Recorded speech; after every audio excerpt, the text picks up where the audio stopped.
La ville était une immense toile d'acier et de béton, où les gens s'affairaient sans jamais se regarder. Au milieu de ce tumulte vivait un vieil horloger nommé Émile. Ses mains, tachetées par l'âge et les années passées à réparer le temps, étaient les seuls témoins de la vie qu'il menait. Il n'avait ni famille, ni amis, seulement ses horloges. Chaque tic-tac résonnait dans le silence de son atelier, comme un écho de sa propre solitude. Un matin, alors qu'il se rendait à son atelier, une scène l'interpella. Un jeune homme, visiblement en détresse, s'était assis sur un banc, la tête entre les mains. Il avait l'air si abattu qu'Émile, bien qu'habitué à l'indifférence de la ville, ne put s'empêcher de s'approcher. « Ça ne va pas, mon garçon ?» demanda-t-il, sa voix rauque brisant le silence.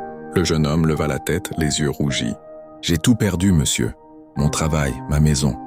Je ne sais plus quoi faire. » Émile s'assit à ses côtés. Il ne lui offrit pas d'argent ni de conseils, mais une histoire. Chaque horloge, mon garçon, a une petite pièce qui ne sert à rien si elle est seule. Mais quand on la met à sa place, elle donne un sens à toutes les autres. Elle permet à la grande aiguille de se déplacer, à la petite de trouver sa direction, et au temps d'avancer. Toi, tu es cette petite pièce. Tu as un rôle, une place. Peut-être que tu ne la vois pas encore, mais elle est là. Le jeune homme, d'abord perplexe, se mit à l'écouter attentivement. Émile lui raconta comment, des années auparavant, il avait failli abandonner. Comment il avait perdu espoir après un incendie qui avait ravagé son atelier.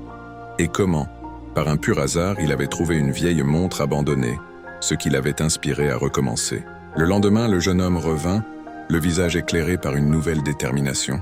Il avait trouvé un travail temporaire, et il souriait pour la première fois. Il raconta à Émile comment l'histoire de la petite pièce l'avait touché. « J'ai compris, monsieur. J'ai compris que je ne suis peut-être qu'une petite pièce, mais que j'ai une importance. » Les mois passèrent. Le jeune homme trouva un emploi stable et revint souvent voir Émile. Il ne venait plus pour se lamenter, mais pour offrir son aide et sa compagnie. Les deux hommes, que tout semblait opposer, devinrent amis. L'atelier d'Émile, autrefois silencieux, se remplit de rires et de conversations. Émile n'était plus seul.